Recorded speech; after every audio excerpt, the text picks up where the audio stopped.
Okay, guys, so here's the deal. As you know, on Tuesdays, I normally go live on Facebook, but the kicker is sometimes the codex doesn't work that well with Facebook. So I thought we would try going live on Tuesday with basically the traditional you call in, I answer questions, we roll through the stuff and see what we can get done. Now, with that said, I had to get my phone charged up a little bit. I had to take a quick shower. I was working so hard with so many things going on today, from hearings to meetings to private 1 hours and all those things, that basically I was just super duper overloaded. With that said, I'm going to go ahead and get the phone set up right now to be able to receive calls so that we can start doing the live session answering legal questions basically through this system. Now, you know how it works. And if you don't, I'll give you a quick walkthrough. It is very simple. I'm going to put the phone number up. We already got the first call. Here we go. Let's see what we got here. Oh, wait a minute. I clicked the button and for some reason it didn't work. Hold on. For that person who just called, call me back. I'm going to put the number in here real quick. That way we're good to go. Perfect. And let me try that again. Clicking the blue button, clicking the speaker button. Hi, we are live on YouTube. Remember to use a fake name throughout this process. With that said, you get about 5 to 7 minutes. Remember to mute the computer on your side. And what we're going to do is basically go ahead and answer questions that you may have about Social Security benefits. So what is your legal question? Go ahead. Hello. I was recently partially approved for SSDI and SSI. Okay. It's a little confusing for me because there's two onset dates.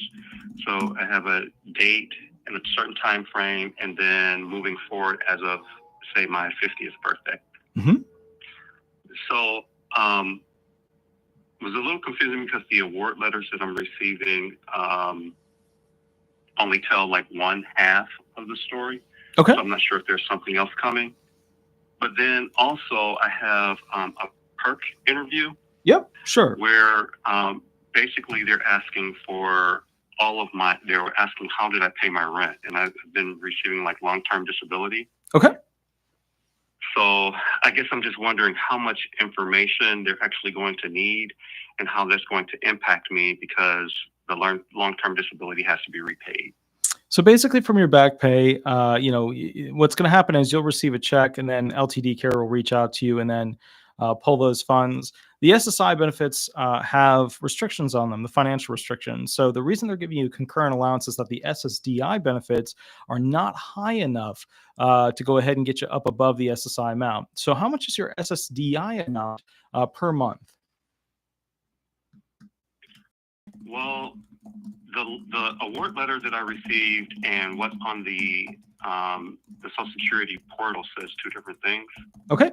So, like I said, I was approved for two different start dates. So I have a date in the past, which is right around 12/60. Okay. And then I guess moving forward from my 50th birthday, it's like 14/60. Well, wait a minute. So, I mean, yeah, but keep in mind, it should only. What's your date last insured? Well, according to the approval letter, I think it's saying it's a date in the future. It's saying the 2027, if I'm reading the correct thing. Okay, cool. So you've got a date way into the future, which means you stopped working recently. What is the SSI amended alleged onset date? April 2020. Okay. What is the SSDI? Through, Yeah. Well, no, there's no through. It's Oh, so you're saying it's a it's closed partial. period. Okay, gotcha. Well, it's April 2020 through November 21. Then it stopped because I went back to work and I had sort of like a couple failed attempts. Okay. And then they restarted it.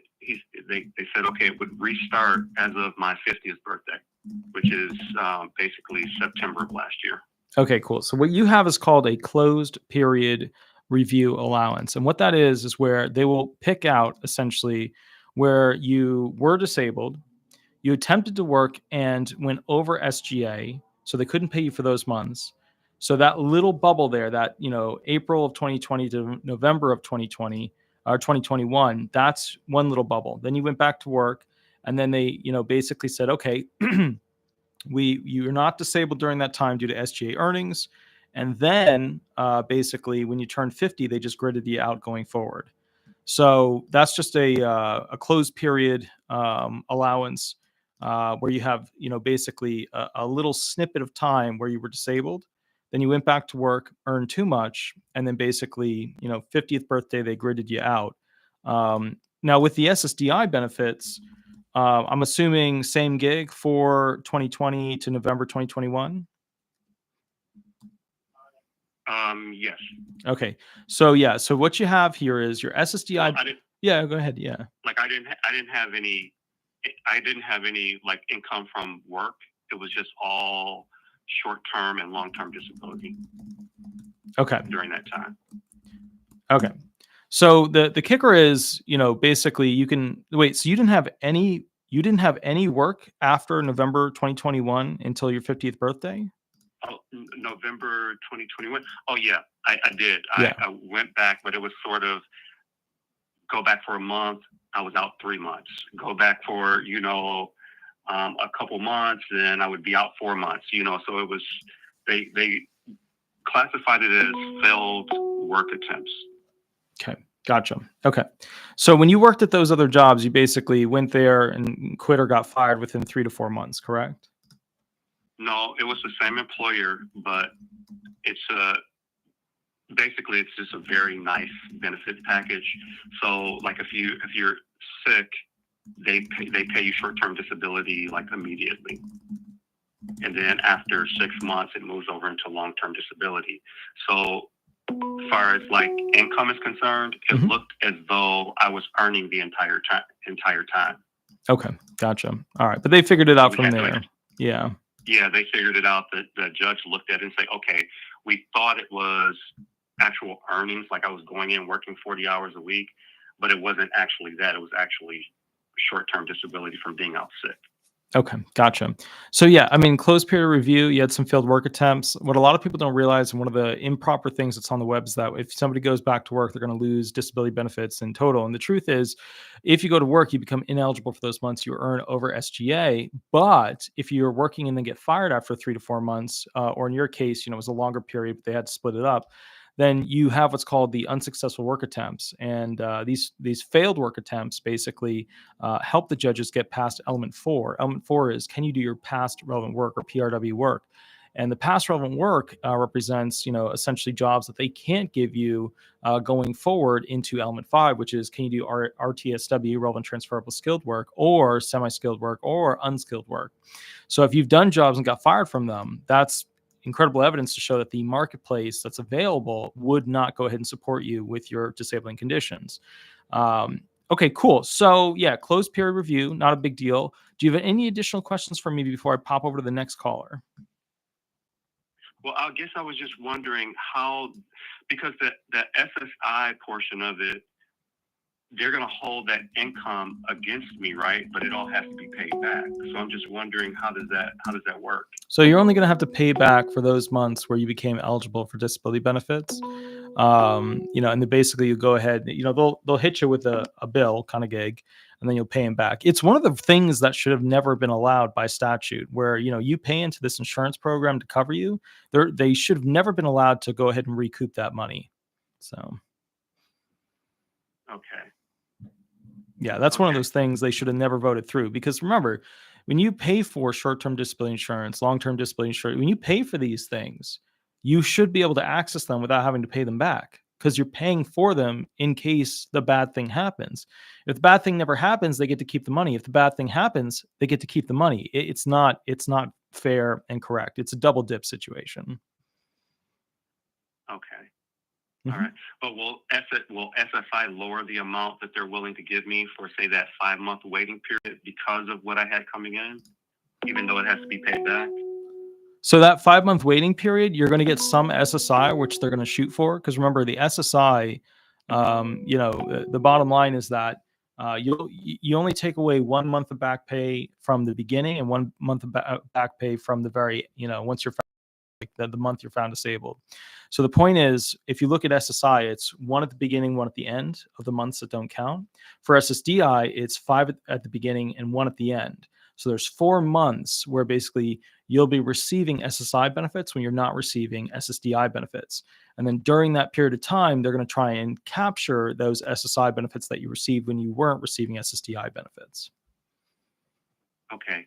So if I had to wait 5 months, like say from April or all the way through October, I think they said, okay, and if they started it again as of my 50th birthday, would I have to wait another 5 months? You see what I'm saying? So I was approved from April 20 through November 21, Okay. and I had to wait 5 months. Okay. And then it restarted September of 23. Would I have to wait another 5 months for that second period? No. Or No. is it just 1 5 month? No, it's just Okay. 1 5 month. Yeah. They don't hit you with a double. No. And remember too, one thing that, okay, so I guess the question I have is, on March 2020, were you working like a full-time job at that point? I was employed full time, but that's like when I basically started getting really sick right around that time, and then I went in April and found out my diagnosis, Okay. and then I had to stop working. Now, in more complex situations, what happens usually is, the person won't have filed directly in the month after the month that they were working, like last working. So what happens is they'll wait 5 or 6 months where they just won't be, applied or whatever, and their SSI will only be able to start from the month that they filed, but they'll be able to claim retroactive benefits for SSDI benefits going further back in time before they filed. In which case, you can wipe out the 5 months before the protective filing date, and that way, when the SSI and the SSDI start rolling, the SSI, you lose 1 month, but the SSDI used up the 5 months that you can't count in the retroactive period. It's more complex, but that's not your situation. But that's usually what you run into when you have these situations. Yeah, because I don't think I applied until sometime in 21, but then they paid it back to April of 20 when I first became disabled. So that's the thing. Yeah, in that case, your SSI payments can't go before your protective filing date. So yours is going to be a little more complex, where your SSI payments basically, the first month is the first month that you basically filed for SSI. But SSDI, you can go up to potentially 12 plus 5 months, 17 months back, or even a little bit more. Okay, so just the correspondence I've been receiving in the mail, I got a lot more to come, and probably slow down and hold off to see how they calculate it, I guess. Correct. Yeah. And that's the thing, is let them send the calculation to you. And if you're not sure of something, you're like, what the hell is this? Then you can always call in and give me the numbers and we'll figure it out. Yeah. Okay. Yeah. Because this is not making any sense, because they're giving me calculations and saying, okay, you were eligible for this in October, this in November, and then this in December. And then there's cost of living increases. It's a lot going on, basically, and it's kind of confusing. And then the portal says something completely different. So Right. Yeah. So I guess it means they're working on it, I guess. Yeah. Okay. Yeah. And keep in mind, their systems aren't all linked together perfectly. I mean, the pizza tracker or the claimant tracker that they have it's not amazing yet. And what's throwing it all off is that they don't have enough employees to correct it and enough employees to work the system that it normally links to. So it's a tough situation. Okay. Well, I really enjoy your show, and I thank you so much for taking my call and answering my question for you. Absolutely good, sir. You have a wonderful, wonderful night. Okay, you too. Perfect. Thank you. So Gisela P., when it comes to SSDI benefits, the way it works is, you don't have the SSI restrictions on resources. You don't have the traditional marriage penalty rule. So what happens is, if you have somebody that you're getting married to, and then all of a sudden that person that you're getting married to, somehow gives you income over SGA, that's like earned income, like they start paying you to do something, then that's a problem. But they can have tons and tons of assets, and you can have tons and tons of assets, but it's the earned income for SSDI that they usually look at, that they're worried about But there's no deeming element for SSDI benefits. Like SSI benefits on the 5-step sequential process, element 1 has a deeming element where they deem your, what your, family income is against what your husband is bringing in, or your spouse or your wife or whatever. There's none of that with SSDI benefits. So for the most part, it shouldn't affect you, but there are weird little situations where it could potentially affect you. So if you have a question, call in and then ask me about the specific like monetary thing that you're worried about. Here we go with the next call. Hi, this is Attorney Walter Hnot. We are live on YouTube. Remember to use a fake name throughout this process and go ahead and mute the computer on your end. What is your legal question? Go ahead. Hi, Walter. My name is Blondie, and I have a question. I've been waiting 2 years for my Social Security application to go through. I got the first denial about 2 months ago. Okay. And so I was wondering how long you thought it would be for the next step.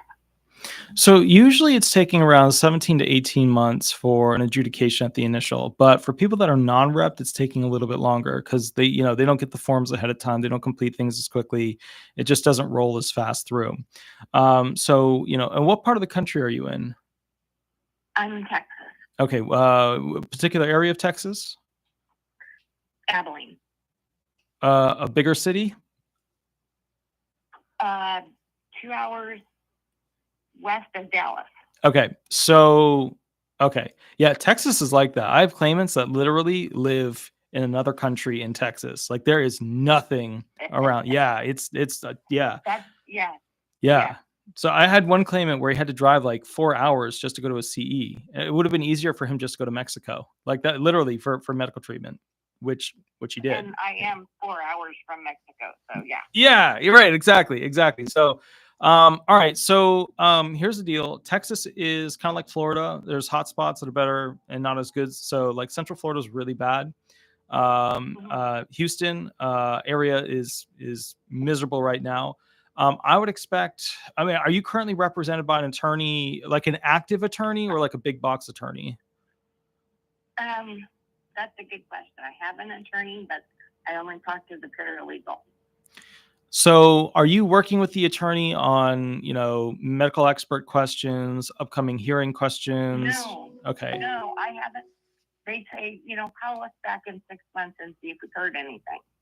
So I'm really frustrated about that because I had, more questions, but I'm like, it doesn't sound like they want to talk to me. So, okay. So, that's not a good sign. So here's kind of the thing. I look at disability law kind of like the more you want to get, the more you want to earn, the more you got to work for it. Some areas of law, it's not Right. like that. Some areas of law, you literally make the insurance company wait. Like that's part of the game.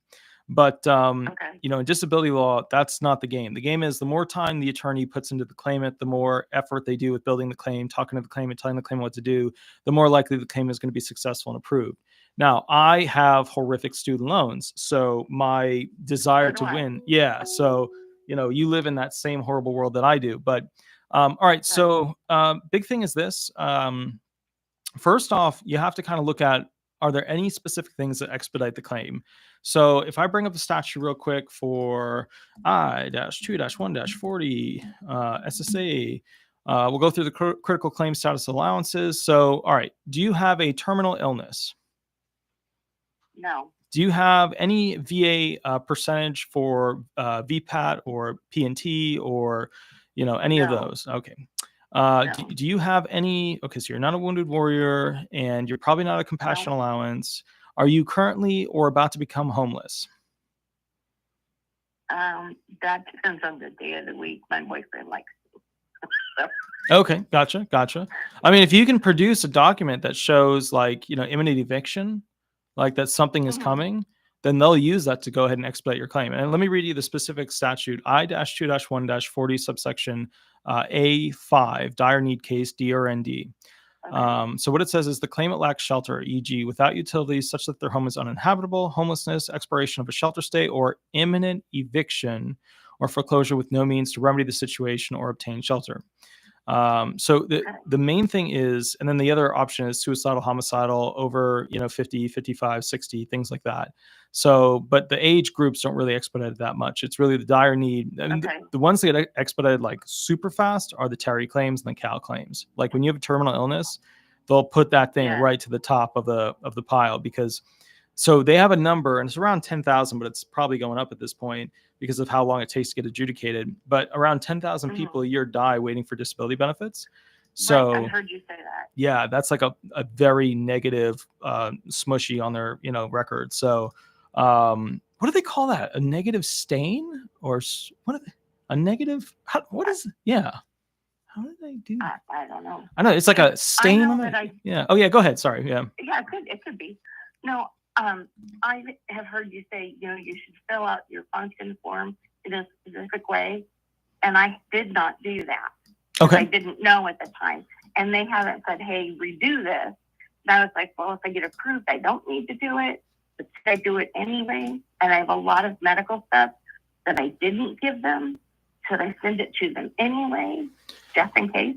So if you have a non-responsive attorney, which is not uncommon in this field, one of the things you have to do is make sure the DDS rep has all the documentation. Now, you just got a denial, so you're going to appeal. When you appeal, you go to the local field office and they'll send it up to DDS again.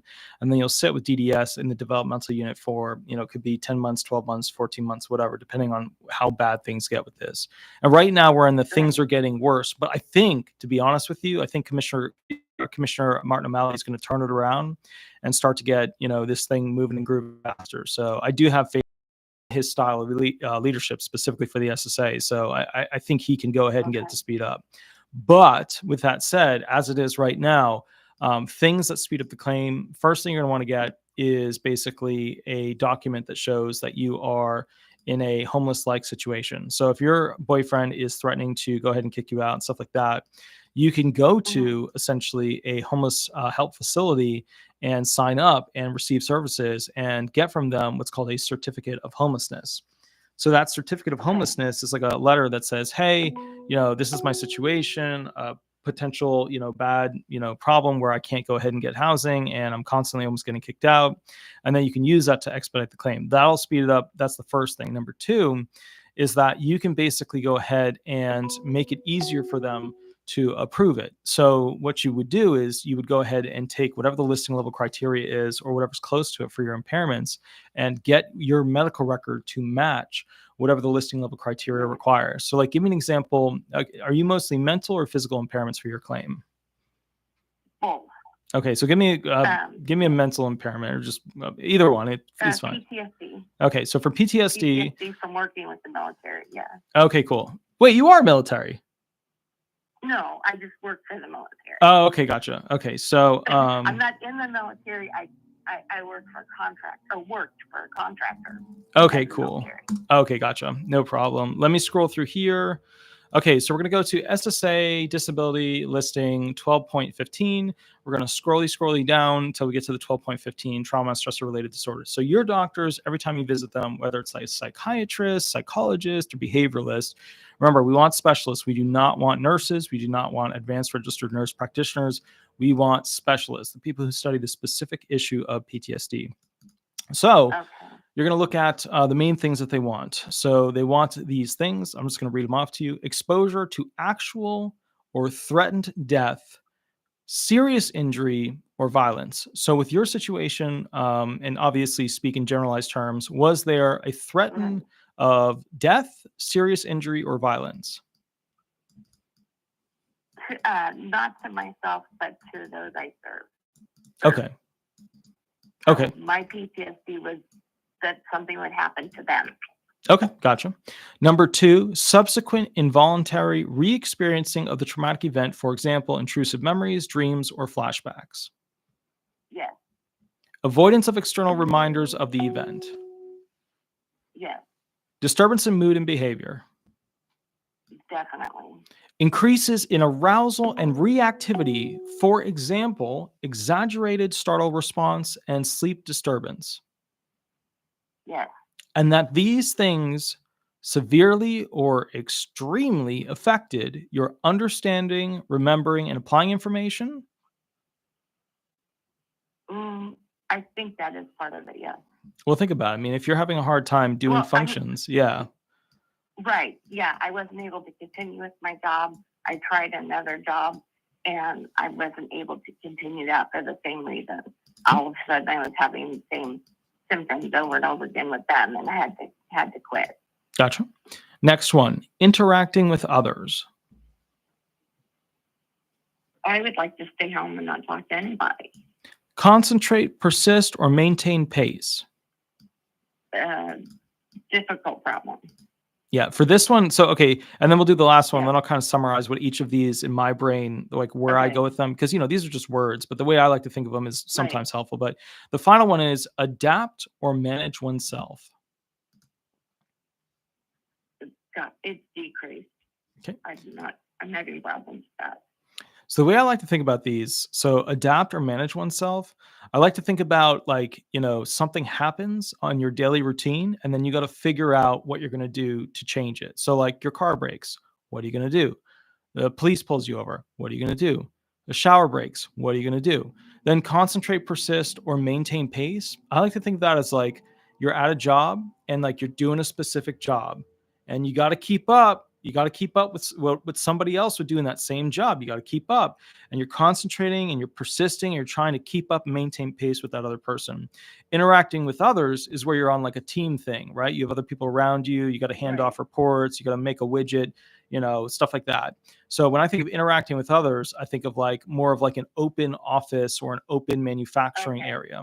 And then understanding, remembering, or applying information, I think of that as like you're learning something, like you're going through a learning course. They're teaching you what to do. Boss walks over and says, you got to do this. Clipboard person walks over and says, why don't you try this? That's understanding, remembering, or applying information. Yeah. Then you have the oh yeah, go ahead. Yeah. I was just going to say, no, the job that I tried, I was a supervisor and I got the worst marks I've ever had in any job ever. And I was not able to keep up with the people I was supervising. Gotcha. So the big thing here is that they have a subsection or C. C is like its own little thing. Let me read this to you, but we don't usually use C. That's just not what usually happens. But here we go.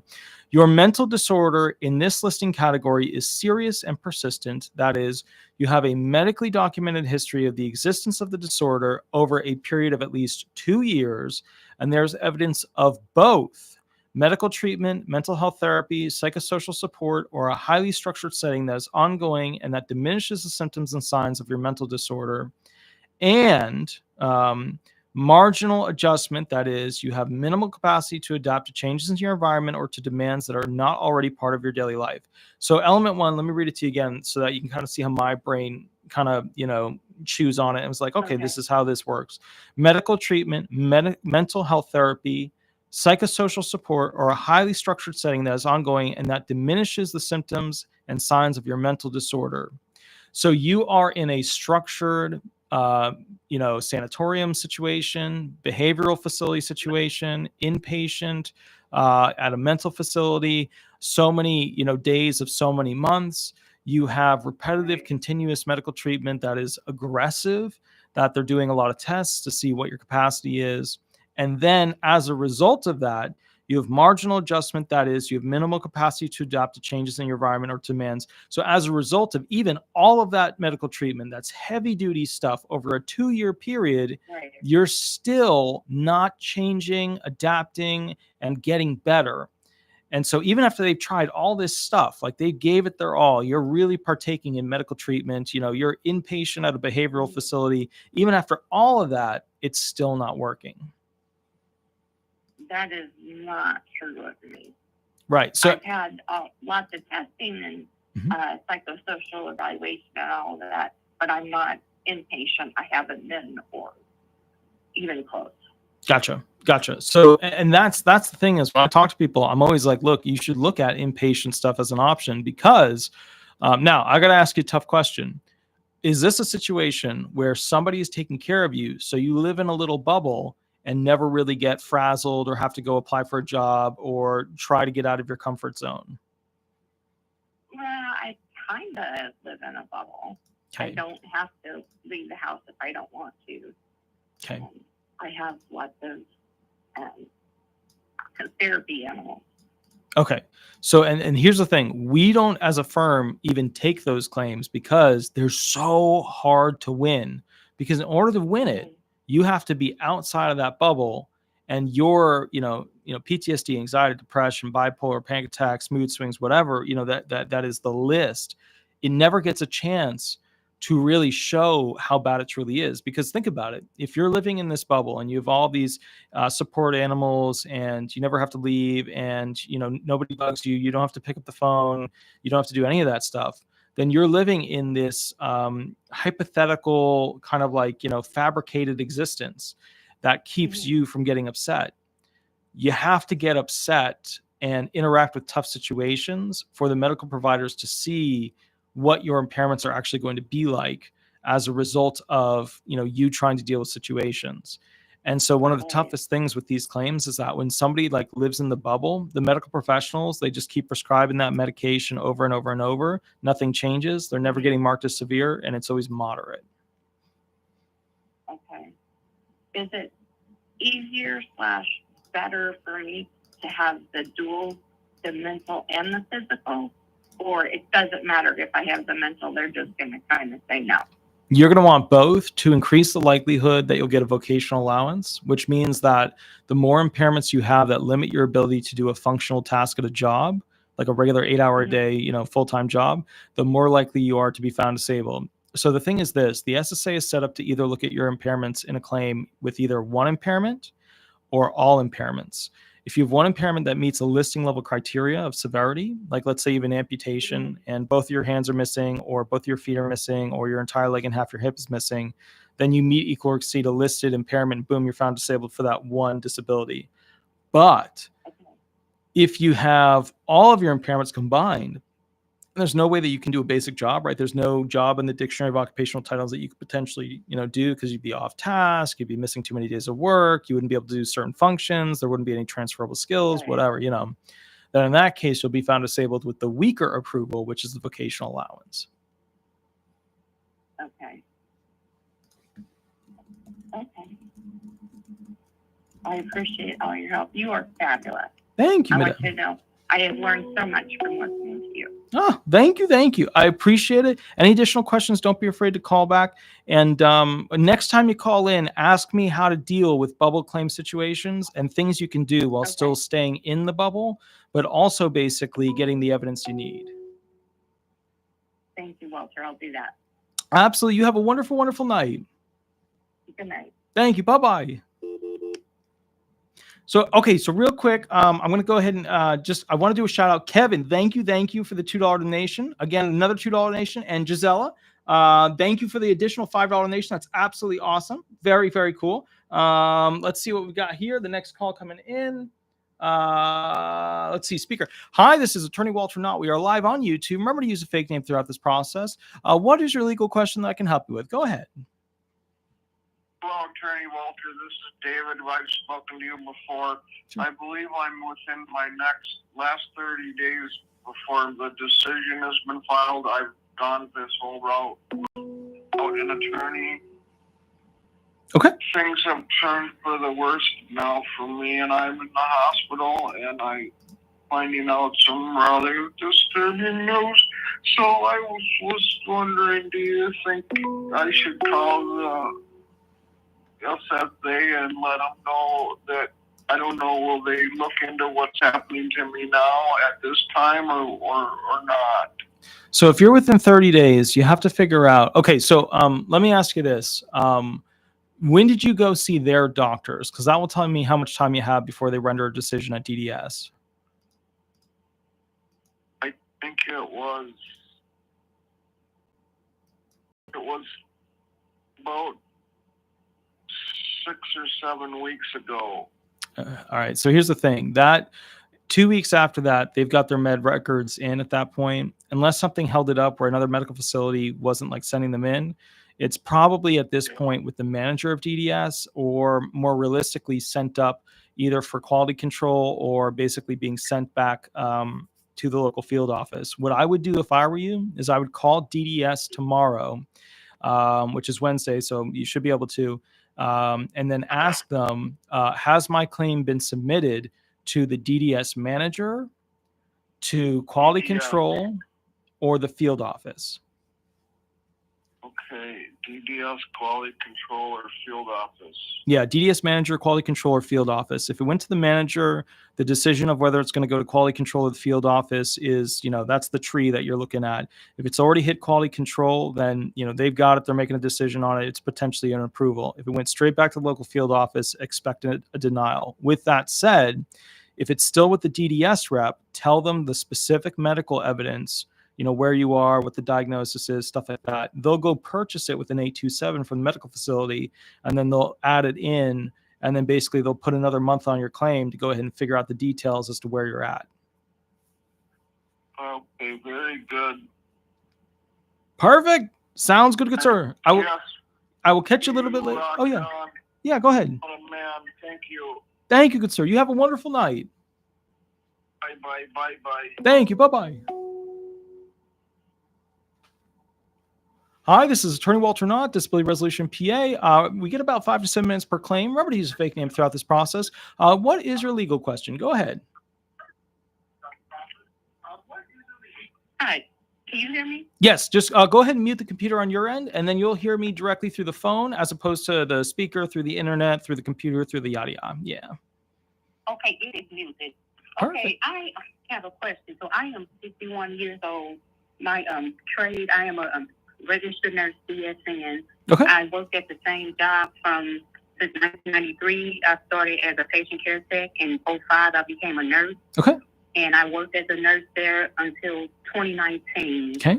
So around 2015, I started suffering from depression, anxiety. I've been seeing a doctor, and I kind of went downhill from full-time. Okay. Ended up, so full-time for nurses are 3 days, 1 week, and 3 the next. I ended up on 3 and 2, and then 2 and 2. And my work ethic, I guess it started showing. I was missing a lot of days. At home, I wasn't able to sleep because I would wake up from just bad anxiety. Mm-hmm. And by the time I get to work, I'm tired. I couldn't stay on task. And the type of job nursing and working with kids, you have to be able to multitask and critical thinking, and it's all fast paced. And I got to a point where I just couldn't keep up. So fast forward to 2019, it started really showing. So my boss ended up, calling me in. I had excessive abscesses, leave of abscesses, multiple leave of abscesses. So she called me in and, do you really want to work here? We're seeing a decrease in your skills. Okay. So there's an employee improvement program. She sent me there. It was mandatory. I completed that and came back, and basically it kind of just got worse. I would work shift in at 7:30, and I would be there until 9:30. Everybody else from night shift, I was night shift, was going home, and I'm still there just at the computer, just not being able to keep up anymore. So she put me with a mentor. I went to her, and I'm like, what can I do? Can I do anything, to help improve? And she put me with a mentor for 6 weeks, and then I ended up being placed on the PIT, Performance Improvement Program. Mm-hmm. I had 4 weeks to show improvement, steady improvement, which I failed, so I ended up losing my job. So already suffering with the depression, anxiety, that got worse. And in 2020, my husband lost his job, so, we both wasn't working. He ended up getting another job, but then in 2021, he passed away from COVID. We've been together since I was 17. I'm 51 now. Jeez. So that was another whole, I've gone through PTSD, the medical field that I worked all of my life. I can't even think about it without, the machines in my head. It sets me off from that. Mm-hmm. So that was 2021 in November 13th. Okay. So I applied for SSI or SSDI this past June. In July, I was involved in a car accident. I broke my neck, my foot, and my knee. Okay. And I'm still dealing with physical therapy for all 3. And now I have to have surgery on my knee next Friday. Okay. So I was wondering, I know the grid rules. I kind of listened to a lot of your other, I've been watching your videos. Sure. But I was just asking, like, what do you think my chances are? Right now, I'm waiting on a hearing date for the ALJ. Kind of thinking just like from that, what do you think my chances? So there was a lot of fact pattern there. One of the things that I'd have to go ahead and look at is which impairments are likely to improve, because you mentioned quite a few impairments that are continuous, repetitive, and ongoing, but some of them, like the car accident impairments, they're going to improve to a certain degree. What is the expectation on the timeline for improvement for the car accident impairments? So the foot, I'm doing physical therapy with that. That's probably going to improve. The knee, the accident was in July 14th of 2023. Okay. So with the foot, I'm doing physical therapy, and for the neck, my neck, I now have arthritis and bulging disc, pinched nerves. So I'm on like gabapentin and muscle relaxers for that. Okay. And I just had the spinal where they stick you in the steroid injection in my neck. Yeah. And that really didn't help. So I'm seeing the pain management doctor, and we're trying to see where to go from there. He's looking at surgery versus, what other options can we do that's non-surgical. What was what was the age again? Because when you said the age, it was either 50 something or 60 something. What was it again? I'm 51.51.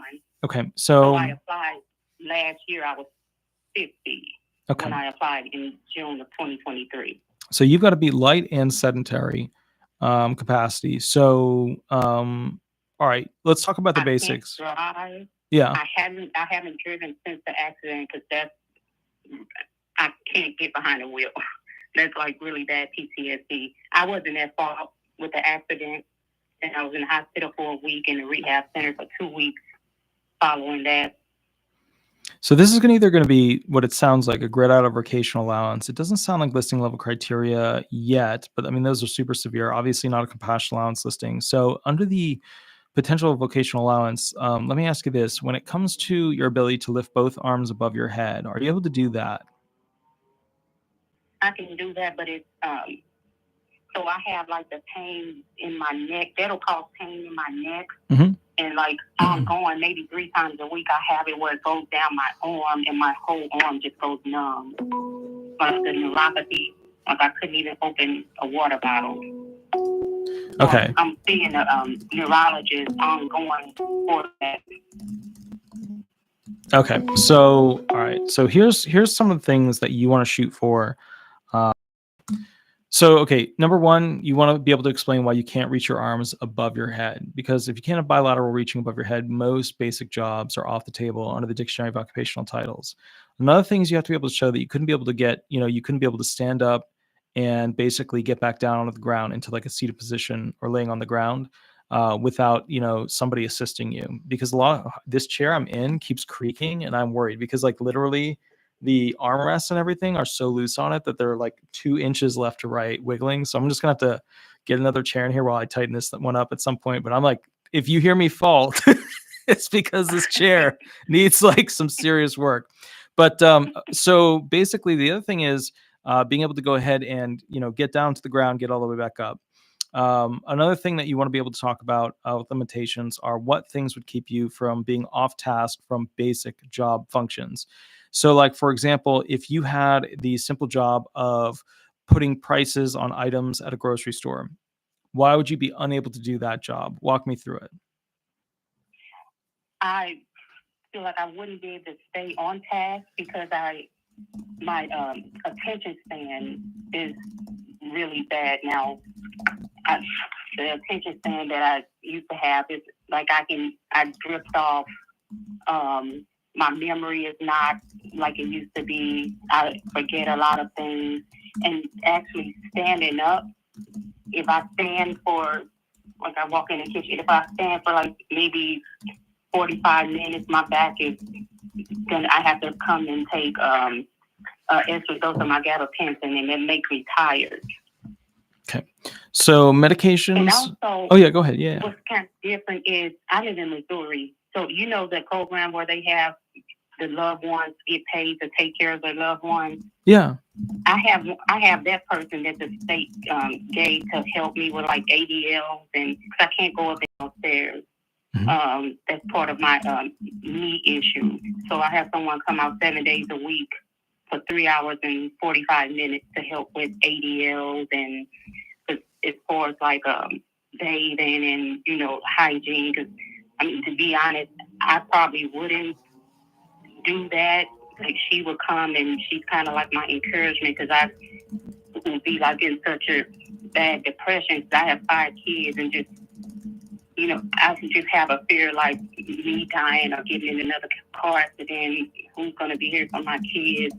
Or, you know, I haven't worked since 2019 and I was getting to the point, it's like fear of losing everything and, you know, not having enough money, just like feeling hopeless and helpless.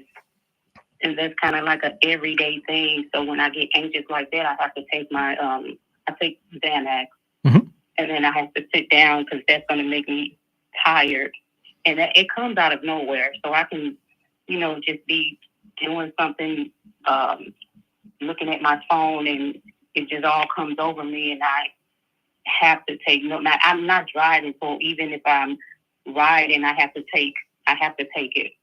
And it just makes me tired where I have to sit down. The gabapentin, all of my medications, they're increasing and adjusting the doses. We've been doing that for the last kind of year to get me to a regimen that works. So right now, the nerve pain in my neck, we just increased the gabapentin, and I think that's helping some. But it makes me tired. So, okay. So, I mean, here's the thing.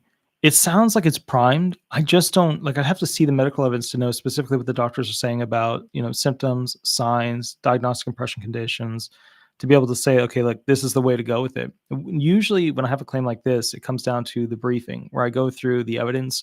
And what I do is I put, you know, basically exhibit number, page number, and then the thing that I like or the thing that I'm worried about.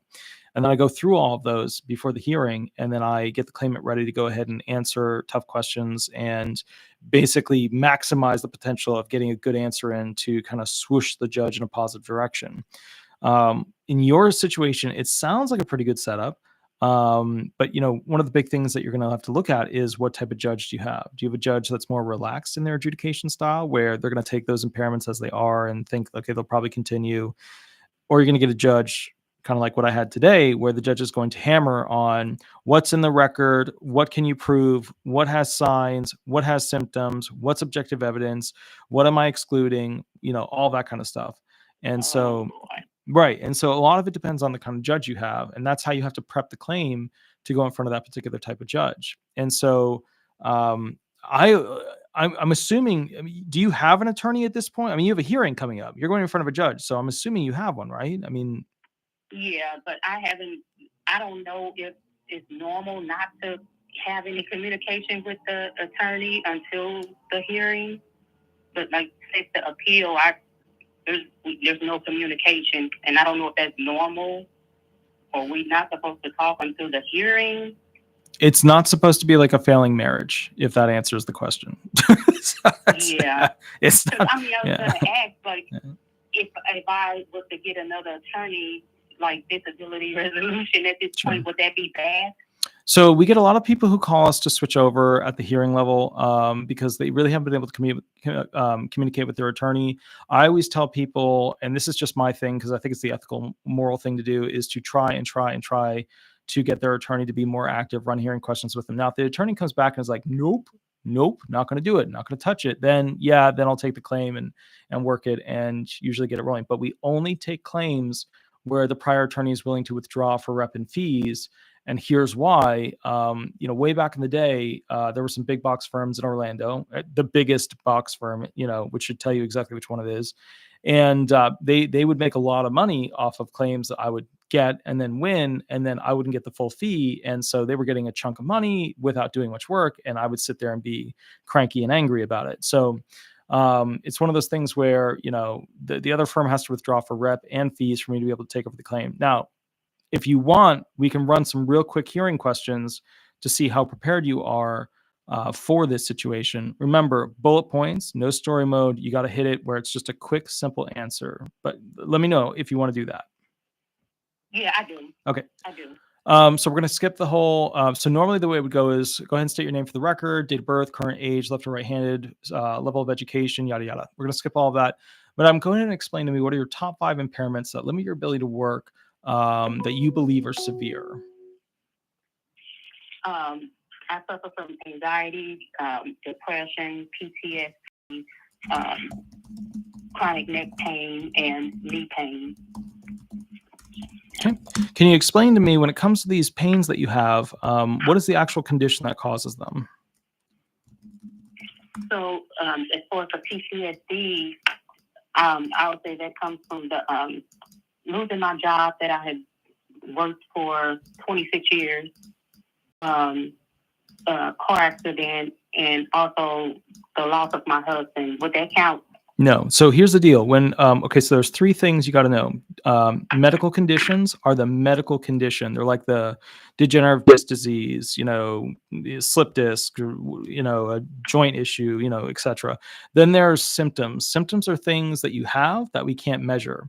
So it's like if you have a headache, like that pain is a symptom. We can't measure the amount of pain you have. But if you have like hypertension, we can measure how much how much pressure you have in your blood vessels and your veins and your arteries and things like that. Or if you have swelling or discoloration of skin or a rash, like those are things that we can measure.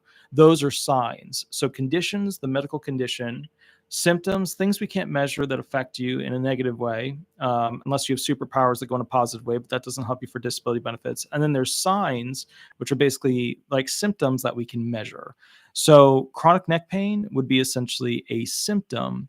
Knee pain would be a symptom, and symptoms are very subjective. So we're looking for objective. So can you tell me, what are things for the chronic neck pain and the knee pain that are signs that we can measure about how severe they are? Would that be like the pinched nerves and the bulging disc and arthritis? Yeah. So basically, if they can show with medical imaging those particular things showing with signs, then yeah, that's good. But it's got to show to be severe. It just can't be moderate. Okay. Okay. So with the age, oh yeah, go ahead. Have the fact like the grid rule thing with the age, would they make me go down? Like if I wasn't approved from being a registered nurse to being like a laundry person? Yeah, they do. They so basically, so there's transferable skills. So they notch it down, right, to whatever the hypothetical or whatever the vocational expert thinks will be the notch down for that. And then basically at that point, once you have like what that lower level job is, they'll do the analysis to see if you could potentially do that job, if you have potential for direct entry into the work environment for that job. And then they'll look at unskilled jobs. Are there any unskilled jobs that you could potentially do?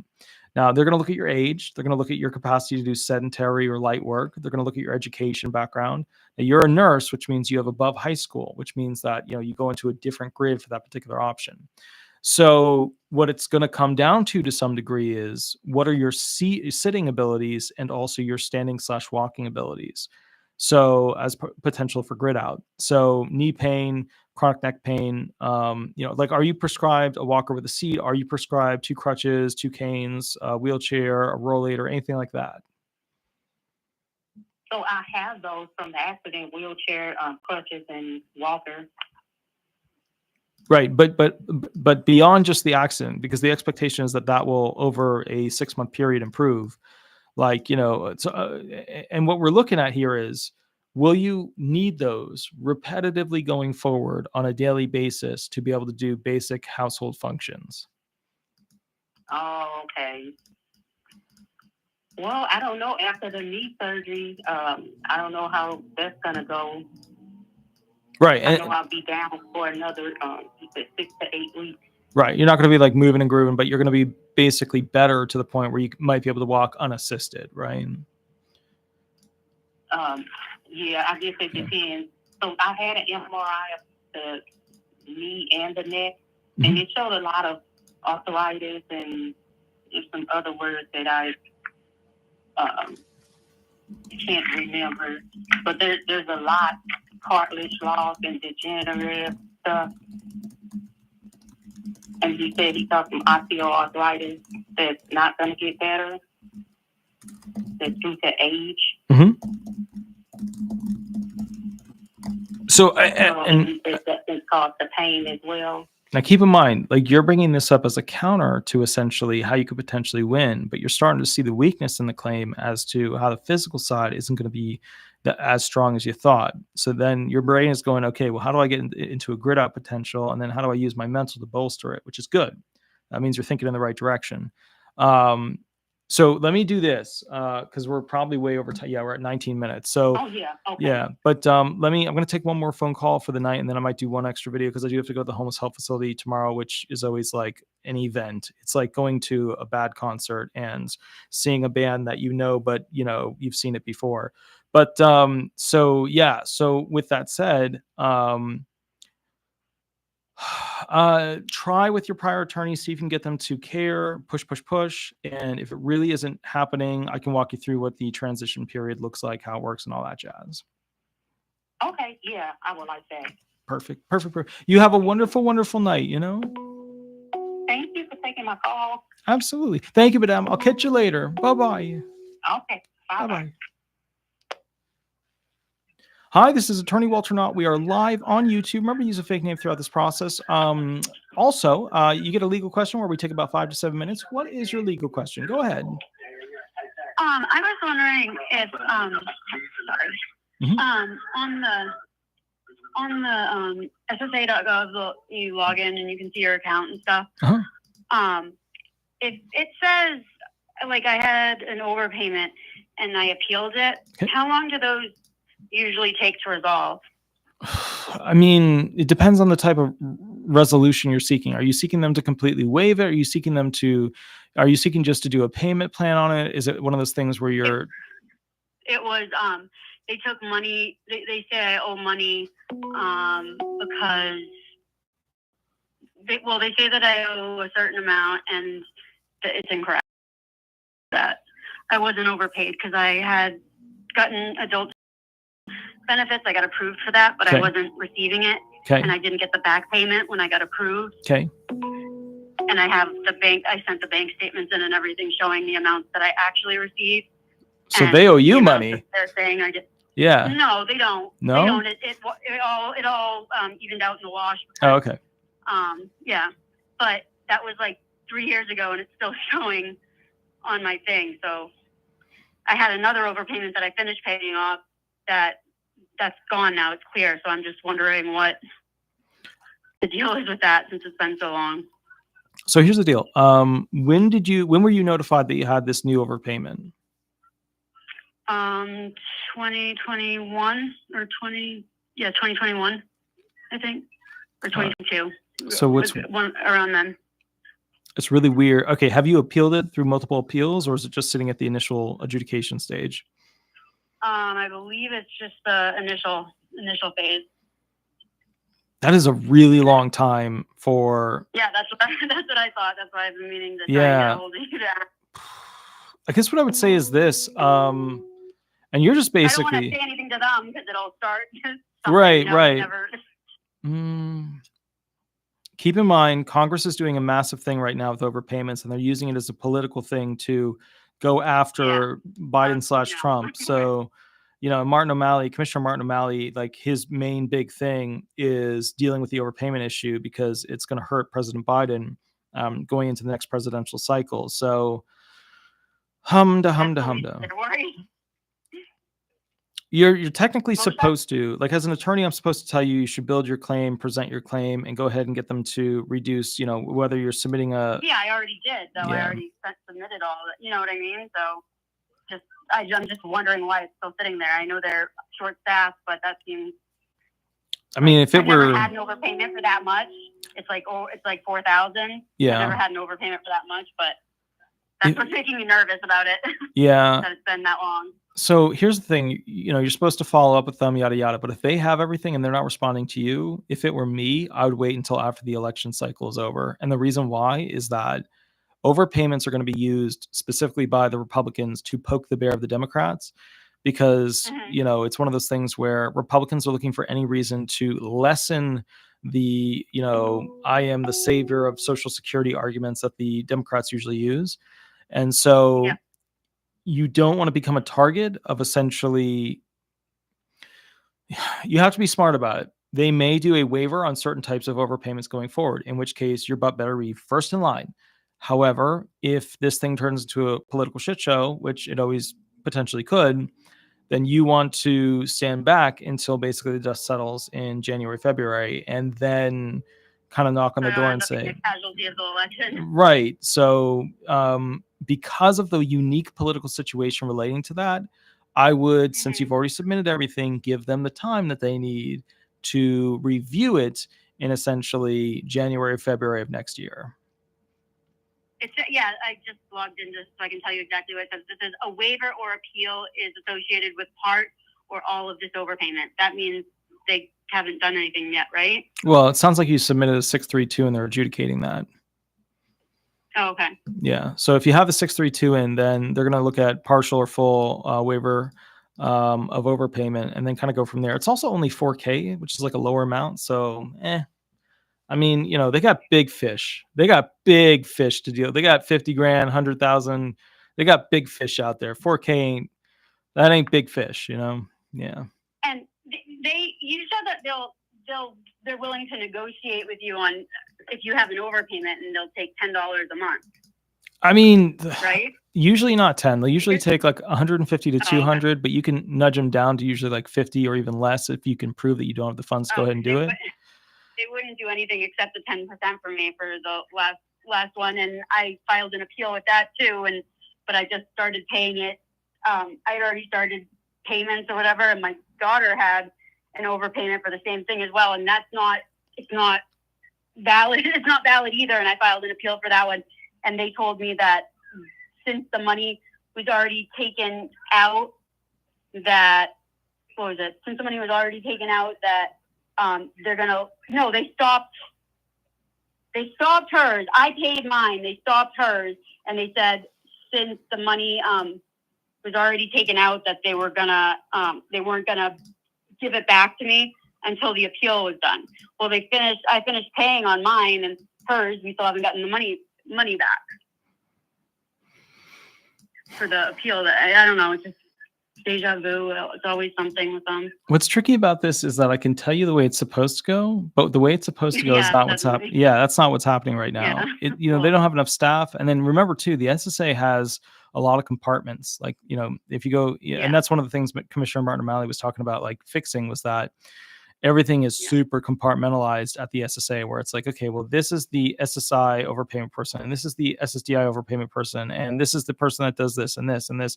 And so everybody has like their little tasks that they specialize in. And so the problem is that it's sitting with somebody. Like literally your file in a computer system is on somebody's queue. They're just not going to get to it until they get through all the, push for. And remember, I can't say whether or not they are de facto taking higher level financial, 50,000, 100,000, 200,000 overpayments first. But if I were an executive leading the SSA, I would reprioritize my individuals to focus in on the high whale dollar amount ones as opposed to the little fish ones, because 4K, I mean, that ain't, that's nothing. Like in the scheme of how big these overpayments get, that's nothing. Yeah. Mm-hmm. That's crazy. I can't imagine getting an overpayment like that. That's not, but it doesn't really end up being that much if you're taking some out every payment, and then you find out you owe that much. That's gotta hurt.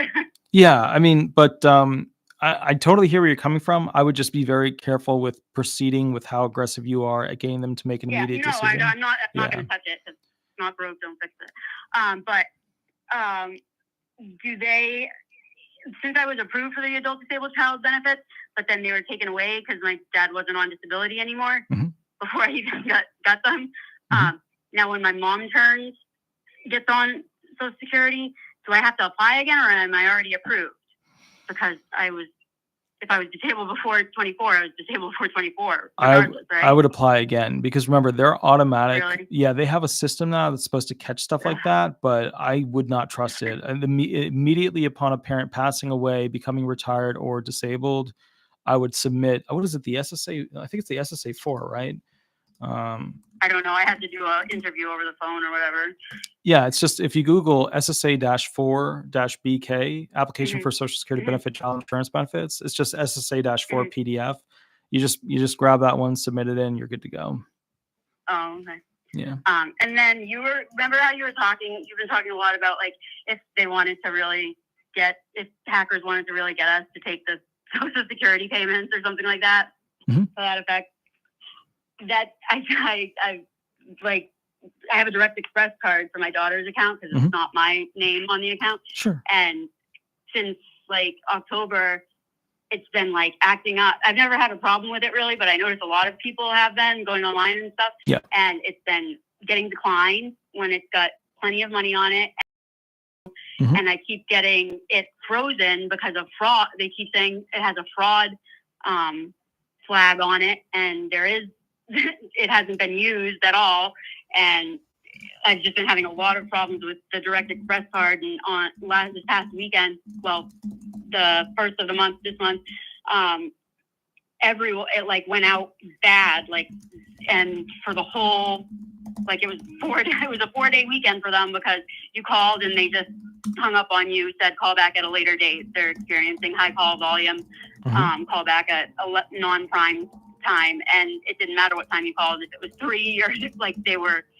So is that, do you think that's like trying to find flaws and where they can, people trying to find flaws where they can get in to access that? Or so the way, I mean, desperate? the thing is this, like the first thing I would do is I'd contact the phone number on the back of the card and call them to have them send you out a new card. Yeah, no, I just got a brand new card, and Perfect. I activated it that night. Good. I used it one time and it had a fraud alert on it already. So I've never had these many issues. And I guess people's accounts were getting just like completely wiped, like drained. Do you shop where basically you go into like, CVS, Aldi, stuff like that? Yeah, sometimes. So one of the big problems that people are having is that a lot of CVS, Walgreens, places like that, they put a plastic unit on top of basically the chip reader. And Skimmers. so the skimmers are getting really good because they're really tiny now. And what people don't realize is that the old school skimmers looked like crap. They were these like, crappy plastic thrown onto the machine, just total junk, blah, blah, blah. Now, You can't even tell. right, they're basically a piece of tape that has Wi-Fi built into it, that has the capacity to read chips, all that stuff. So it's literally just like a clear plastic piece of tape. So, the point is, it could be that situation, but you have to understand most things that are digital that are hacked fail when something is overloaded or something goes into a mode that was not fully developed. So to give you kind of like an understanding of that, let's say that your card has some sort of error on it. And when it hits that error, right, when it goes through the decision tree on what it's supposed to do with that account, let's say that there's some weakness where if they put in some administrative code, they can unlock that error and then be able to use it again. Well, if you know that administrative code to go ahead and unlock it and then use it again, you can usually go ahead and figure out how to, get access to username, password, stuff like that. And so the main thing is, and the SSA is fraught with scams. That's why they do the whole slam the scam, campaign. Because 1.4 trillion goes out the door, people are going to get smart and try and get it. But yeah, I mean, bottom line is the main thing that usually is a little bit safer is having it direct deposited into the bank. However, if you're SSI, one of the big safety things with having a Direct Express card is that when funds are in your Direct Express card that come from the SSA, no creditor can touch them. They just can't access them. So the point is, like, if anybody ever claims, What do you mean? So like, let's say that there is no routing and stuff, like there's no routing number for them. well, it's legally Right. protected. The card is legally protected. It's not like a mechanical or a safety feature. It's just legally they're not allowed. There are no creditors allowed to attach to funds that are on your Direct Express card. So what that means, really? yeah. So like, let's say that somebody files a fake house repair bill against you, or a fake you bought something online and didn't pay for it, whatever. They can't attach the funds that are on the Direct Express card, whereas they can try to attach the funds that are in a bank account. And those, those funds are protected by the federal government, so that like these people can't actually, try to But the attach them. IRS can. Sometimes, not always, but that's one of the few instances where the IRS is sometimes limited in how they can actually take those funds. But yes, you are correct. If you owe the U.S. Treasury, they will come and grab the funds in almost all situations. So It's just scary because it's been happening a lot lately with that card, and and just it makes you realize how like dependent you really are if your card doesn't work for some reason, and that would totally collapse us. Yeah. You know? Yeah. It was only like a weekend and it was horrible. So I can't imagine how long it would take for the whole world to go crazy. I mean, this is the thing, like if you wanted to just to collapse like the system that America uses to distribute funds to the disabled, SSI, SSDI, even retired DAC benefit recipients, etc., you know, all you'd have to do is go ahead and create a banking collapse for those funds coming out of the US Treasury into those accounts. You'd have to go ahead and have a massive water increase, like global warming event, which, you know, that's easy enough. You just put something up in Antarctica that melts ice, and then all of a sudden all of the Don't we already have that up there? well, kind of, yeah, but I mean, like the thing is like something big, because think about this: if you were to go ahead and have something immediately go ahead and massively melt a significant amount of ice, what you've done is two big things. Number one, raise the water level, which means that somebody just donated $100. Wow. Yeah, play away. Thank you for the donation. That's absolutely massive. Thank you. You gotta have your efforts. I really do appreciate that. That's the best. Yeah, I mean, wow. Thank you. So like the thing is, okay, so, and I was thinking about this the other day, and I have to catch up with my buddy who does the security stuff on this, because what happened to him? I missed him. I was talking with him today. I have to get him back on the show. Because like I didn't like it at first, but I got into it towards the end. You know, it went away. That's the thing. Like at first people are like, oh, this is never going to happen. And then this stuff starts happening in little ways in either other countries or like in states in America. And people are like, oh shit, there's a problem. Now he's too busy to do the show. Well, a little bit. Yeah. I mean, he's a busy guy, but you know, the big thing is this, like, okay, so if you had a problem in Antarctica or any region that has ice that had massive melting, when you raise the seafloor, that means that all of your docks for these heavy commercial ships that bring in all kinds of stuff, products, fruit, food, whatever, all of those would become inoperable. So they'd have to build something, and that would mean a lot of things that they traditionally bring over would spoil. So that's bad. Kevin, thank you for the $2 donation. I just saw it there. That's amazing. So, and so the next thing that a lot of people don't realize that's a huge problem is that if you melt the ice in those areas, whatever prehistoric, bacteria, fungus, viruses, whatever existed back in the day that potentially was way worse than what we have now, could essentially, around a little bit. Now here, right. And so here's one of the things that's happened historically. Certain special excavations have been shut down because all of a sudden everybody on this specialized ship gets super duper sick with something that they don't know what to deal with. And so they've had these go out there, they'll dig stuff up, they'll bring it up, and then all of a sudden they're getting extremely sick. Well, that's the exact same thing as just melting ice, except melting ice is far more effective because the distribution method of getting it from there down to here is pretty darn quick for a very massive amount of potential people who could get sick. And what you would see really quickly is that those people who are going into the water on beaches, rivers, all that kind of stuff, get some weird sickness. And then that weird sickness, grows and evolves and yada, yada. But the main thing that America or, any country, any, group, when it comes to humans, we have never experienced a full, like, horrible extinction level event when it comes to viruses, fungal, bacteria.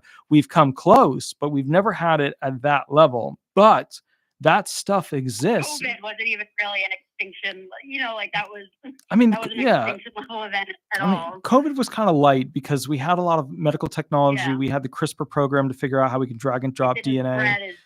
It wasn't as deadly, and it didn't spread as bad as it could have if it was going to knock us out. Right, but it still can. That's the kicker. Is that and that's what a lot of people don't realize is that if you wanted to.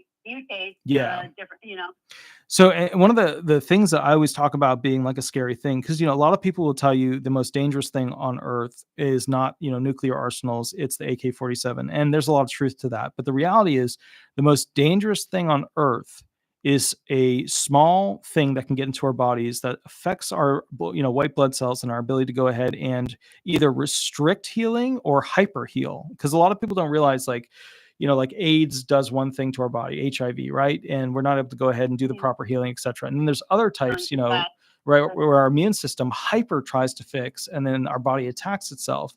So if you came out with something where the body tried to, have a hyper immune system that's trying to fix all the cells that don't look right to it, and it's over fixing, you could essentially create something that would be far, far worse than COVID ever was. And so, I'm sure they have something like that. of course, Like that of course. Yeah, they have labs with all that stuff in it. But, and you have to understand too, we have, scary as hell to think about. we have the means to end anything with cells on Earth. We have it in many ways. We have it in fire. We have it in chemical reaction. That's more like a gaseous form. We have all that stuff. We have explosive stuff. We have all that stuff that can do that. But at the end of the day, something that the government is going to be the least capable of controlling is once something like that gets out. And the sad part of it is that not all countries would be interested in essentially slowing down the ultimate spread of something like that because of the cost of their social security system going forward. Because remember, the number one group that affected with COVID that were affected were people that were 85 and older.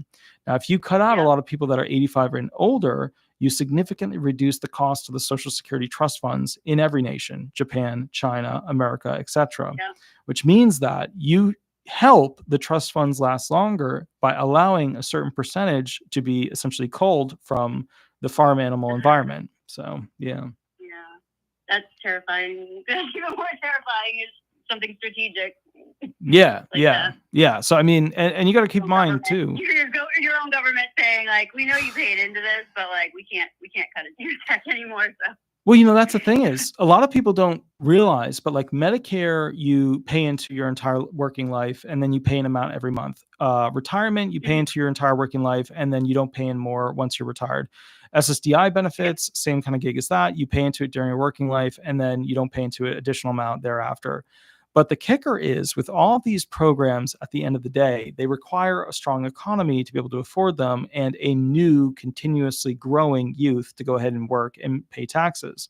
And so what America has as a problem is that, it's a thing where there's just not enough people creating enough babies that are going to work and pay enough taxes. And so the problem is that the higher paying jobs are disappearing from America.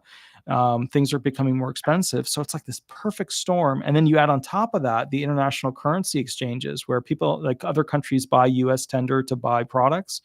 So and take loans out against the US tender. So the problem is that these countries have other alternatives now than the US tender to be used to go ahead and buy and sell products at a, government to government level. So all these in combination. Yeah, go ahead. Yeah. What do you think happens if BRICS and all that? Like if that, I mean, do you think the dollar just drastically like implodes quickly or? So they are going to use whatever they can to keep a common and consistent, steady, inflation rate. But the NATO-esque system that we're all part of, like our little buddy team, is running into a problem because new lines are being drawn. And as much as everybody likes to think Russia is like not our false sense of security life vest is gonna like fall off. Yeah, but that's the thing is like what a lot of people don't realize is that America is still buying oil from Russia, still buying gas from Russia, propane. Sanctioned, but and it's sanctioned, right? It's reduced. It's not as much. But the problem inherent with all this is that we're either going to, as an Earth, start to realize that we all need to work together and have leaders that want to get together and raise everything up so that we can all be productive and aggressive. Now, that's against what it's possible, though. No, it's like that is it's not. Exactly. It's only possible in space because you have to reset. You have to reset the leaders of each country, and that will only happen in space. And that's when in space you'll have planets dealing with planets as opposed to nations on this continent trying to steal land from that continent. Yeah. And do you think, like Elon Musk just said, and I've been saying this the entire time with all the migrants coming over and stuff, it's going to take I hate to say it, September 11th type event to happen for America to join back together again, because remember how unified everyone was after. It sucks that it took that to happen, but like it's going to take that for people to wake up and start I mean, maybe acting like humans again, or I don't know what to say. I guess the way I see it is this: the whole immigration problem was created. It wasn't like an uncontrollable factor. Yeah, It wasn't exactly. like, it was created by by a particular group of people who had the intention of vote farming to ensure continuous control of the most, powerful thing on planet Earth. So, Mhm. it was something created. Now, this creation, and I'm going to say this, and then I'm going to take a break and Yeah. then try and do another Yeah. video in about a half an hour. But it created a situation where the groups that are going to be the most screwed over by it, in the immediate sense, are the disabled, retired, etc. But in the long-term sense, if we can tax these individuals, it will help. It will help the disabled, the retired, etc. But in the short-term sense of a 10-year, 15-year period, it's going to significantly injure our economy with how it's supposed to be working for the retired, and it's going to reduce morale with the working class. It's also going to fill a lot of jobs that everybody always says the working class doesn't want to do. And to some degree, that's true. But I still see a lot of people that are Americans who want to do tree trimming, that want to do landscaping, and all that kinds of stuff, picking oranges. So, to be fair, and there's another thing too. Okay, so if you think back to like when you were like growing up and stuff, like when I grew up in my area, I grew up in like the farmland of New Jersey, which is right next to Pennsylvania. And they would tell us things about different groups of people, right? They would say like, okay, well, they would say this group of people has these limitations, but they're good at this. And this group of people has these limitations, but they're good at this. And like, the weird thing for me was I had a conversation with a buddy of mine, who I go way, way back with, right? And he was asking me, he was like, I got to ask you then, like, how has your knowledge base, your understanding of like what your relationship is as a white person changed with other groups from what you learned growing up? And the first thing that came to mind with me was that when I was a kid, I was literally taught that African Americans would not be able to go to the local, car license place and get a state license or a driver's license. Like they wouldn't be able to find it, yada yada. So it was taught to me by my school, by the people in my area, that like they wouldn't be able to do that. And that lie continued all the way through the era of Obama's presidency, which is just ridiculousness because he's an African American that's president of the United States. So what I've realized is that we have all these expectations that this group is good at this and this group is better at that, and then da da da da da da da. And some of them obviously you can say, well, look at basketball. To basic functions of work, not super. Right, we're not talking about like scuba divers. Everyone assumes I can clean really good. Like, right, exactly. Exactly. Like we were taught to believe this is what was supposed to happen. And I was even talking to one of my ex-girlfriends who literally is Puerto Rican, and she would tell me like, she was talking about like, help me out with this thing or cleaning that thing or whatever. And she's like, well, I'm great at cleaning. And I like took a moment there, and my brain was like, she was really good at cleaning, but that isn't because she's Puerto Rican. I mean, and the reality is her family has lived in this country more than mine has. Like my family hasn't been here that long. Oh yeah, I'm sure. So, how did she get superpowers in cleaning and I didn't get shit? I was like, what was that? So learned right. It's all like a learned skill. Yeah. Like a learned like this, and so what I've started to realize is that, all these people that are supposed to be crappy at some stuff are just fine at it. Some people that are supposed to be amazing at other stuff are totally shit at it. And what I've realized is that we like to categorize groups as being particular things. So like going back to the original question of, will these countries ever get along and make it work? Well, we like to think, okay, well, the Swiss are really good at small mechanical parts. The Germans are really good at scientific study, right? And metallurgy. Let's say, whatever, you can come up with whatever group you want. The French are really great at baking, right? And the Italians are really great at sauces. You can come up with whatever, Irish are good at drinking. Yeah, right. Classic, right. Well, and I in college. I'm Irish, so I'm half Puerto Rican, half Irish. So. Okay, yeah. So, and that's the thing is like what I've realized is that, and I knew some Irish kids when I was in music school and music college. They proved it. Like that was like a rite of passage to lift the bottle and flip it upside down and empty the bottle in front of me.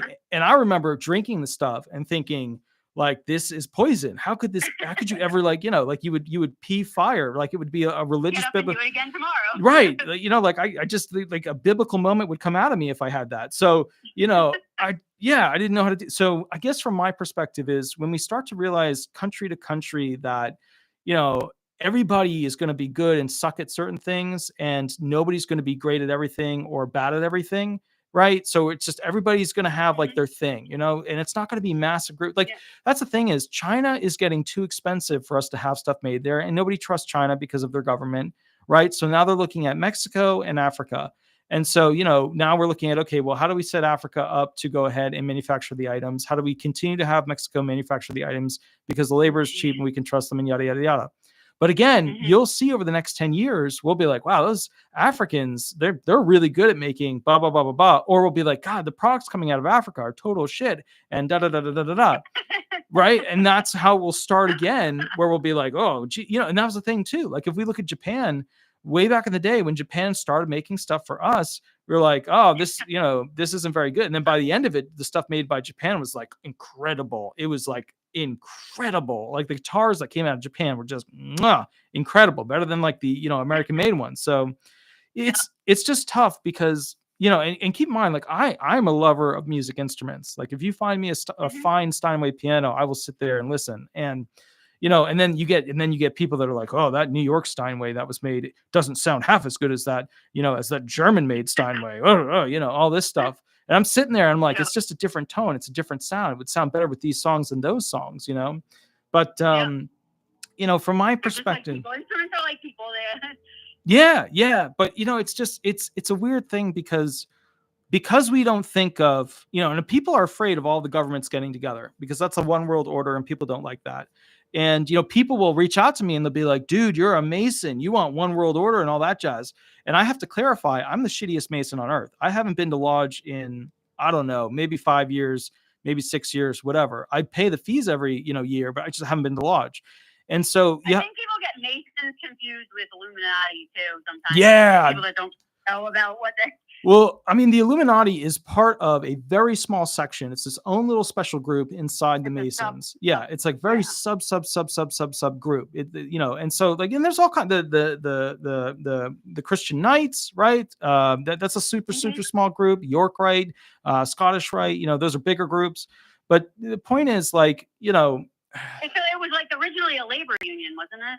Wasn't that what it was made for? I mean, it was a lot of things. I mean, there was a Bavarian influence. There was all kinds of stuff. But, you have to understand, for a lot of people who are watching the show that like don't understand what Masonry is, it's boring. It's not exciting at all. It's literally government camp. You go to lodge and they hold meetings and the meetings suck. They're just like, call to order, blah, blah, blah. It's like watching. You could never do a video on that, could you? I can't go into detail though, because that's a big no-no. That's I thought. But again, like I'm just, if you're looking to me for like answers on Masonry, like, yeah, I went through the Entered Apprentice, Fellowcraft, Master Mason. I went through the, degree 4 up to degree, I went through all of that, the 32nd degree Master Mason, all that jazz. I went through all of that. But I got to be honest with you. You have to understand, America is a country about advantages. Okay, so let me give you an example. When women get a breast job, right, and they're in the media industry, right, they're doing that as an investment to create a higher likelihood that they'll get hired. And tax write-off too, right, some jobs. Right. So to increase, they'll make more because they'll look a certain way. It's the advantage, right? And then you have some people in schools who will claim that they're disabled, but they're not really. And so they'll get certain advantages with accommodations and they'll be able to compete better against other individuals. And then you have, other stuff where it's basically like, let's say you have a vehicle that can drive over difficult terrain. So you get to live away from the smog and the fog and you get to have a better farm life and you live longer, you're less stressed, etc. America is the declaration of advantages. It's always been that. It will always be that because it's a free marketplace for the most part, even though they're trying to kill that. But the point is, as it evolves, America keeps coming out with new technology and new innovations because products compete. Whoever makes the better thing makes the most money. So it's not a bad model. The problem is those people who have made the best thing in one industry now own and control all the other industries. And so the moment somebody comes out with something good, they buy it up and control the interest. And so the problem is the rich will just keep getting richer and richer and richer and richer until they can literally buy planets. And then those planets will become their nation and they will be the king of that planet or queen. So it's AI just is going to be the next, right? well, the ultimate will be AI. But the problem with AI is that AI still needs physical things to cause destruction, right? I mean, think about that. If you had artificial intelligence, trying to take over something, sure, you could have a hospital be taken over and be horrible and it would cause total chaos.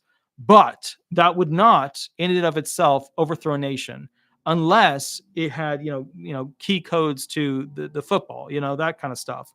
So, the bottom line is this, at the end of the day, AI is only truly a danger if it can take things already created by humans that weren't properly protected to begin with. And it's going to be able to, because car repos are going to be, the cars are going to repo themselves in like the not too distant future. So, well, I mean, imagine this. How long do you think we're going to be using cars? I mean, at what point are we going to be switching over to a giant drone that you step into? If it has a problem, parachutes pop out of it. I mean, those drones are probably 3-4 years away, like everybody's talking about Tesla. Tesla's like, the stepping stone to the reality of us literally walking to one of those giant drones that has 4 little motors on it. We step into it. It flies up, flies us to the location we want to go to. We go down, we get out, we're good to go. And then it parks itself somewhere else. That's the future. And that's like 3 to 4 years away. I'm going to go to Mars today. So, I mean, yeah, I'm not going to join you because I just, it's cold there, but yeah, or hot, it depends on what happens, but you're going to be the first one up there, Mr. Space Constitution. Yeah, I would love to write that. I just never get a chance to with disability resolution. But think about that. If we don't have pre-made template constitutions, then we don't have the standard. I never thought about that until I saw your website, and then I was like, he's got a point. But yeah, and that's the thing. If we don't have a standard, like a base fundamental for what rights we want, then we are shit out of luck because they'll write it for us, So. But then who's going to own Mars? Is there going to be the next thing? Like what country owns like it's ours to just own? So Mars is not. It's not really owning it; it's controlling it, and that's what America is also about. You can own whatever you want, but they'll tax the hell out of it because you don't really control it. Mars will be very much so about control. And once you get a base up there, and that base is owned by a particular group, and they have the capacity to mass make weapons and things like that have the capacity to reach Earth. So if we hit them, they can hit us. At that point, they take over Mars because it becomes its own thing where if we touch down, they'll hurt us, Yeah. Yeah, but... All right, well, I'll let you go. Thank you for your time. I really appreciate it. I love talking to you. You have actual thoughts and ideas that make sense. Yeah. Excellent. Well, I will catch... Have a good night. Get some rest and give the dog kisses. Will do. Have a wonderful night. I'll catch you later. Thanks so much. Bye-bye. All right. Bye-bye. So sorry, guys. That phone call went way over, but it was a good kind of talk and kind of mental release for me, which is just absolutely amazing.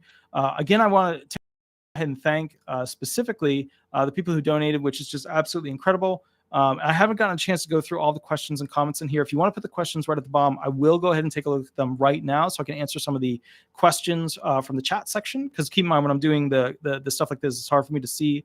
It's not like it pops up with a big bold thing like when they do the donation thing. So just real quick, Kevin, super duper thank you for the donations, which is awesome. Play Away, the massive donation, which is absolutely awesome. I really appreciate that because the funds, I use them mostly for buying the dog stuff and then working on the house next door. Additionally, Aaron Carson, I hope I got you and answered that question about basically the average time waiting for adjudication after the administrative law judge hearing.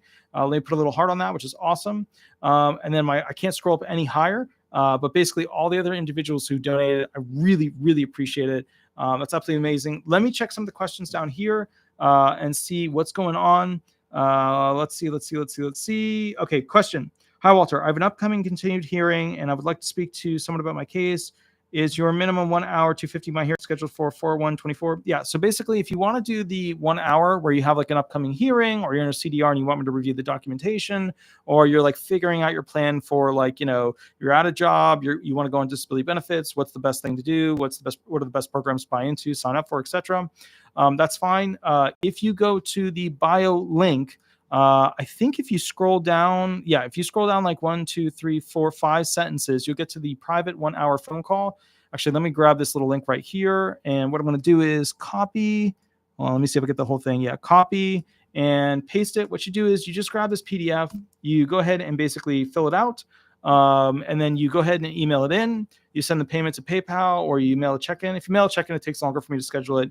If your hearing's in April, though, and you want me to run questions with you try and use PayPal. That would be faster.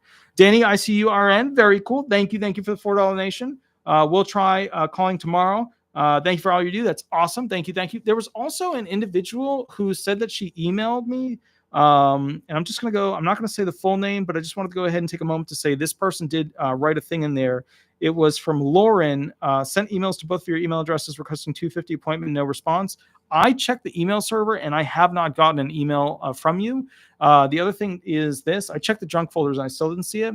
We are switching servers over the next 3 to 5 days because we've had quite a few people with email issues. And then literally I'll get a heads up or something was missing and then boop, it shows up. So we're switching basically servers. The other thing is that our CMS system, our client management system, was taking too long to load. And that's because it's hundreds and hundreds of gigabytes at this point. So we're having that move to another server. That way it's not overloaded. Other than that, let me see if there's any additional questions on here. Let's see. If you ask a VE during a cross-examination, hypotheticals, and the ALJ okays it, can they do that? I mean, usually the attorneys ask the questions because claimants don't know how to phrase the questions in the vocational context of how the VE is supposed to respond. So if you have an attorney there, you'll absolutely be able to go ahead and ask those questions. You can try it as a person, but it's usually the judge will usually jump all over it and try to kind of shut you down with it because you're not asking it in the proper phrasing of how their system works. The next thing, Diana Fernandez, would you be able to do a video on asthma? Yes, but shoot me a reminder text via the Facebook thingy. And then let's see. I've got a VE question. Okay, that was the VE question. Let's see what else we've got going on. Any additional ones? Let's see. Question: can a disability insurance short long force a person to apply for SSDI? I don't know if there's a rule where they can force you to do it, but you should be doing it. You should always be filing the moment you go on short-term disability insurance or long-term disability insurance. The moment you start that, you always immediately file for SSDI benefits, whether or not you have plans that you're going to get better and go back to work, or you have plans where you're not going to get better and you can't go back to work. You always do that because you want to start the timeline rolling on getting the best benefits, which are your SSDI or continuation of SSI benefits. But in that case, it's almost always SSDI disability benefits. You always want the time rolling on those because it takes a while to go ahead and get everything going forward for the SSDI benefits because the adjudication times are way, way longer than they used to be. Let me see. Okay, so how do you delay or stop a suspension on SSDI? That's a big question. That's like a call me during the live thing. That takes a while to basically go through all of it. Let's see. I'm trying to think if there's anything else. Doom Pigeon said, question, can a disability insurance... Oh, no, we just went through that one. I'm just looking for things that have a question mark at the end of them. Well, okay, why would the SSA take so long on APL? Apple. I'm not sure what the APL is. Maybe, an appeal. Okay, so why would the SSA take so long on an appeal? So the SSA is taking much longer on the appeal because there's not enough field offices to process the appeal quickly to get it over to DDS, and then it sits at DDS at the developmental unit for a while. It's a complete and utter lack of employees. That's what it really comes down to. They have the systems, they're set up, they just don't have enough employees to go ahead and process them. Funny Stuff said, do you have an email I can write you? My question, I know you're very busy, thank you. Yeah, but here's the thing. If you have a question, don't email at me unless you're going to do the hour, because I get like 20 questions emailed to me that are just like, hey, I just have a quick question. I will not be able to get to it. I literally worked until I think it was 7:45 today after waking up at 7 to do a hearing at 8:30. I worked the entire time through. I fell asleep on the couch with food on me because I just didn't realize I didn't finish it and it was just laying there. And then some of it I think Sweetie got, but it was dog edible, so it is what it is. But bottom line is I fell asleep, woke up, and then was texting the moderator realizing that the food was gone. But the point is, there's no extra time for like, hey, I just have a quick buddy question. There's not. Like, if you want to do the hour thing, that's fine. Or you want to call her in live, that's fine. But there's no extra time for the for like hey, I have a quick question. A lot of people call in, they're like, hey, I just have a quick question, blah, blah, blah. No time for that. No time at all. We tell everybody call in during the live or do the hour thing. Let's see if there's questions. Let's see. Giselle, PB can smell you, Walter. I just had a